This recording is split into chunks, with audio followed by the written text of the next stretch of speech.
मित्रांनो, हे आहे कोल्हापूरचं रेल्वे स्टेशन आणि आज मी आलेलो आहे कोल्हापूरला। 12 तारीख आहे ज्योतिबाच्या दर्शनासाठी आणि यात्रेसाठी खास करून मी आज कोल्हापूरला आलेलो आहे।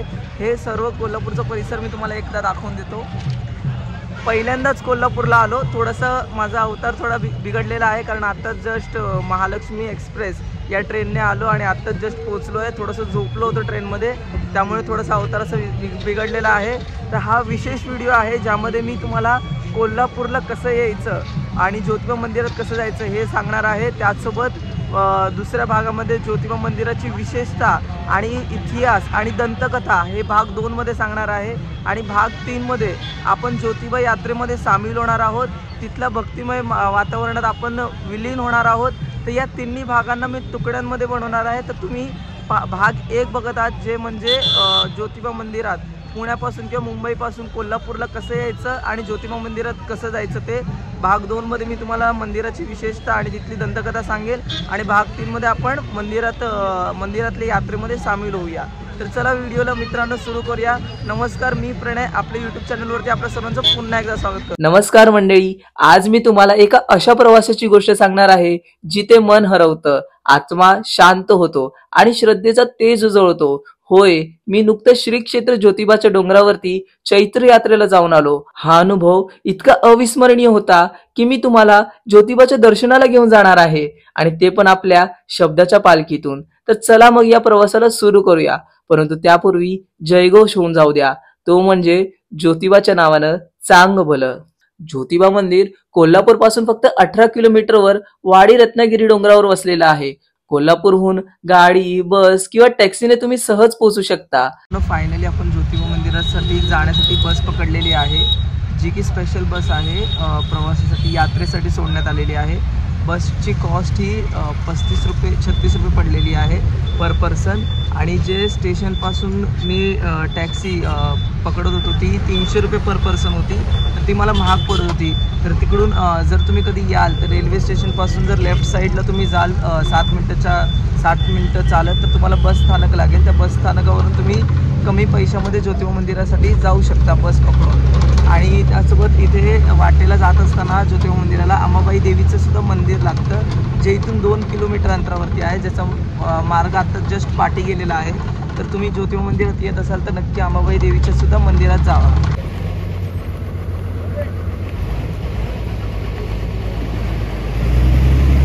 रस्त्याने येत असताना हिरवीगार डोंगर, फुललेली झाडं आणि थंड वारा तुमचं स्वागत करत असतो। मंदिर हे 3100 फूट उंचीवर आहे। थोड्या पायऱ्या चढाव्या लागतात, पण प्रत्येक पावलगणित ज्योतिबाच्या दर्शनाची ओढ वाढवते। मंदिराचा हा प्रवास म्हणजे निसर्ग, इतिहास आणि श्रद्धेचा अनोखा संगम आहे। तर मित्रांनो, फायनली आपण ज्योतिबा देवाच्या मंदिराच्या पायथ्याला पोहोचलेलो आहोत। बसस्थानक इथे पायथ्याशी असलेलं बसस्थानक आपल्याला मंदिराच्या पायथ्यापर्यंत सोडते, अर्थात डोंगराच्या पायथ्यापर्यंत सोडते आणि मग इथून आपल्याला पायी चालत ज्योतिबा मंदिरात जायचं आहे। तर आता 1 to 1 करत जाऊया ज्योतिबा मंदिराच्या दर्शनासाठी।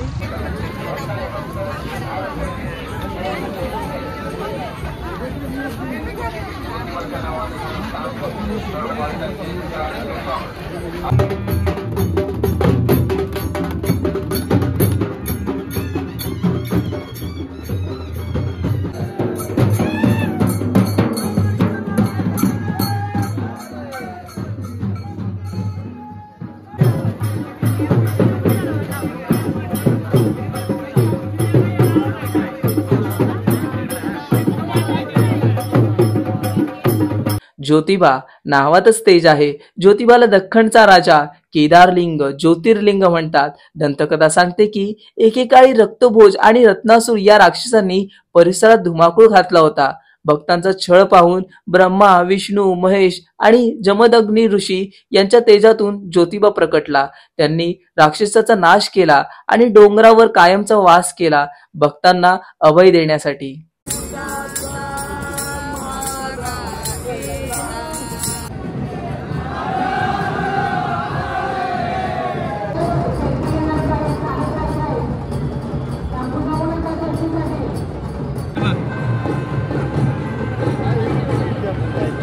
त्याच गोष्टी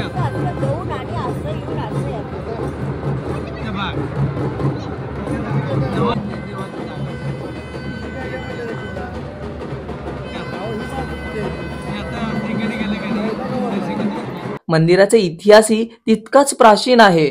आजचं भव्य मंदिर 1730 मध्ये राणोजी शिंदे यांनी बांधलं, पण मूळ मंदिर शेकडो वर्षापासून तिथेच आहे. काळ्या पाषाणात बांधलेले हे मंदिर मराठा आणि हेमाडपंथी शैलीचं अप्रतिम उदाहरण आहे.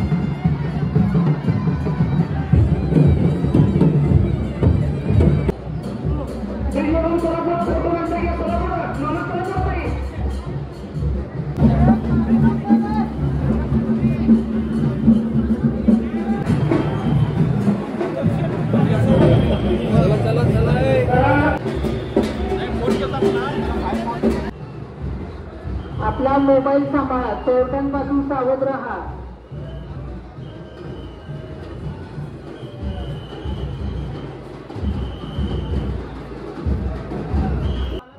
मंदिराच्या गाभाऱ्यात ज्योतिबाचं तेजस्वी रूप पाहून मन थक्क होतं. ज्योतिबाचं मंदिर पाहिलं की डोळे दिपतात. मंदिराचं मुख्य गाभारा म्हणजे केदारलिंगाचं स्थान.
ज्योतिबाची 4 फूट 3 इंच उंचीची चतुर्भुजा मूर्ती काळ्या पाषाणात कोरलेली आहे. मूर्तीला अंगरखा आणि शैला घातलेला असतो. जणू तो खराखुरा राजा आपल्याशी बोलतोय.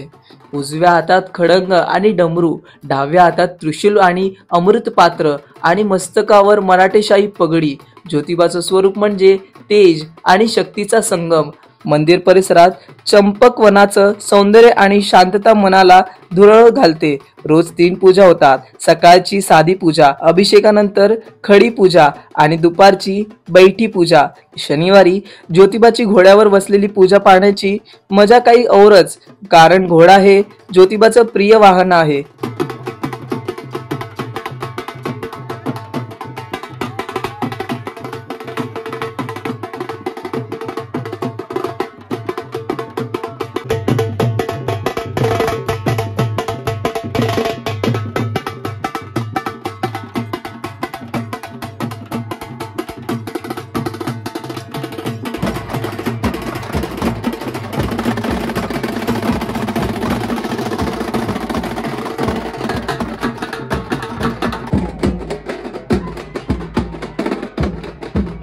मंदिराच्या गडावर उभं राहून खाली पाहिलं की निसर्ग आणि श्रद्धेचा अनोखा मिलाफ पाहायला मिळतो.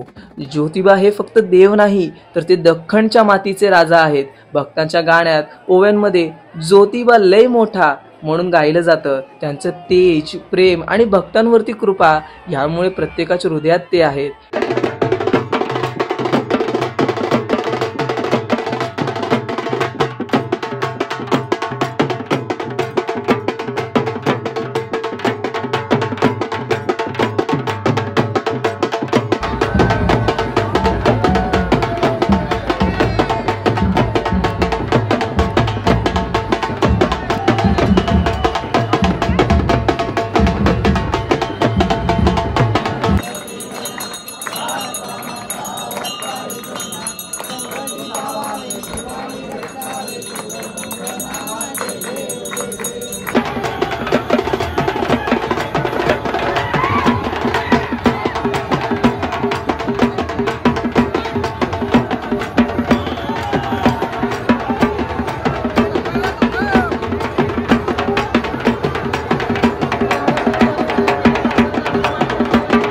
यमाई ही त्यांची बहीण मानली जाते आणि चैत्र यात्रेत यमाई जमदग्नीच्या विवाहाची परंपरा ज्योतिबाच्या साक्षीने साजरी होते.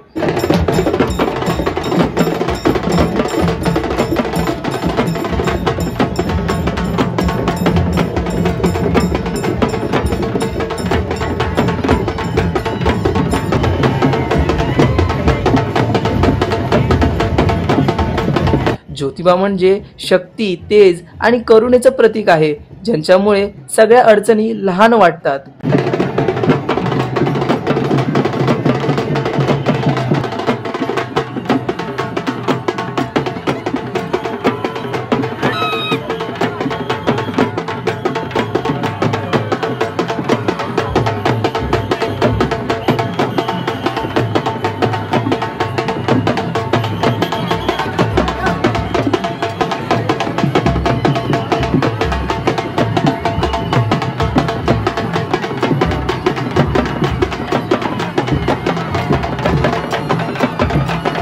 आता चैत्र यात्रा ही माझ्या मनात कायमची कोरली गेली. चैत्र पौर्णिमेपासून सुरू होणारी ही यात्रा लाखो भक्तांना एकत्र आणते. डोंगरावर रंगाचा सण साजरा होतो. गुलालाची उधळण, सासनकाठ्या नाच आणि चांगबलाचा गजर होतो. सासनकाठ्या म्हणजे 30 ते 40 फूट उंच बांबू, ज्याला तुरा आणि ध्वज लावला असतो. हलगीच्या सनईच्या तालावरती त्या काठ्या नाचवतात आणि अवघ्या डोंगर थिरकतो.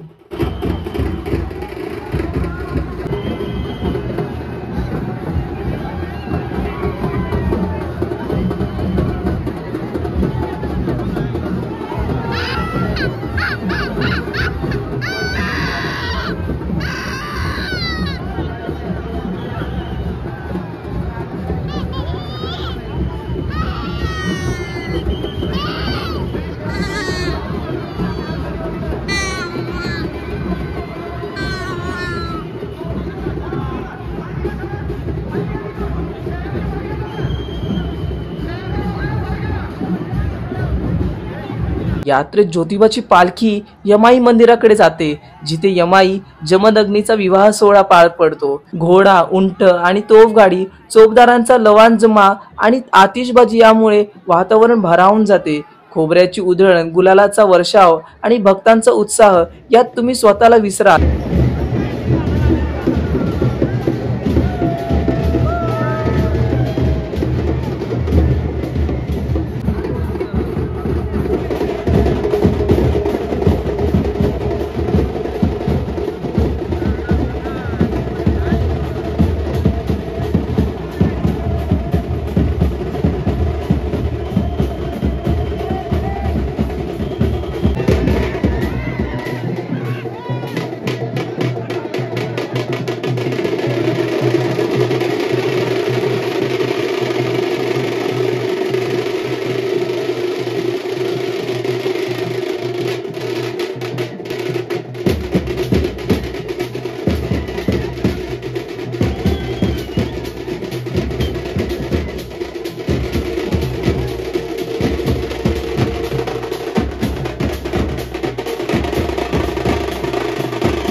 माघात ज्योतिबाचे 5 थेट मारल्यानंतर चैत्र यात्रा भरते आणि पाखरणीपर्यंत चालते. ते क्षण हा जणू ज्योतिबाच्या कृपेने आनंद होतो.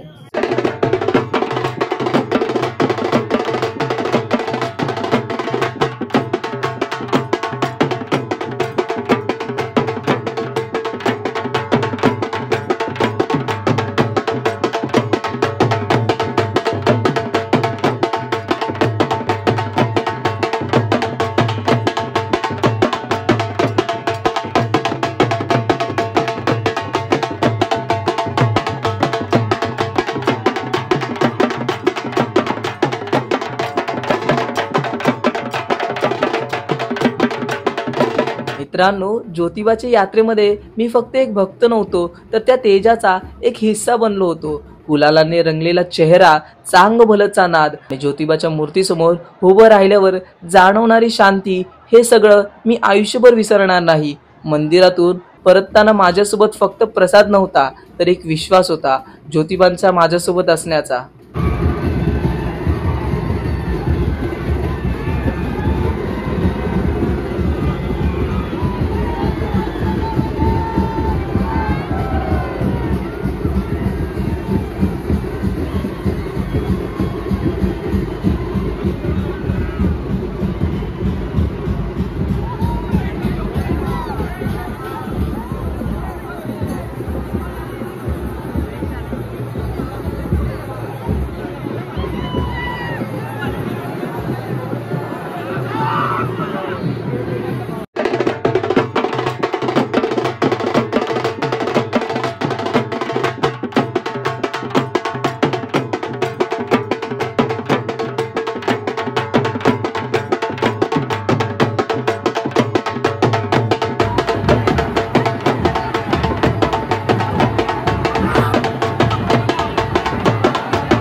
मंडळी, ज्योतिबाच्या चैत्र यात्रेला एकदा तरी जा.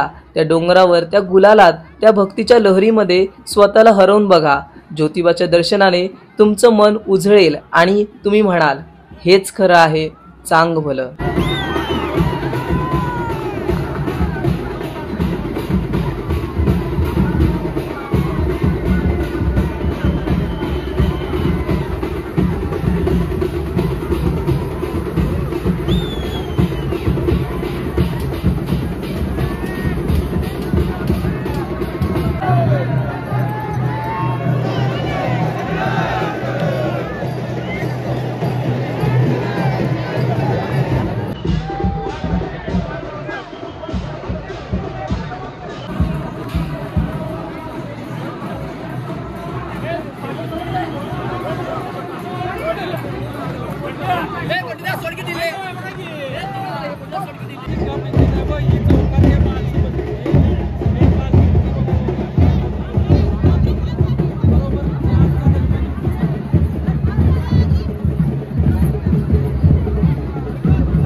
मंडळी, व्हिडिओ जर आवडला असेल तर चॅनलला सबस्क्राईब, व्हिडिओला लाईक आणि त्याचसोबत खाली कमेंट करायला विसरू नका.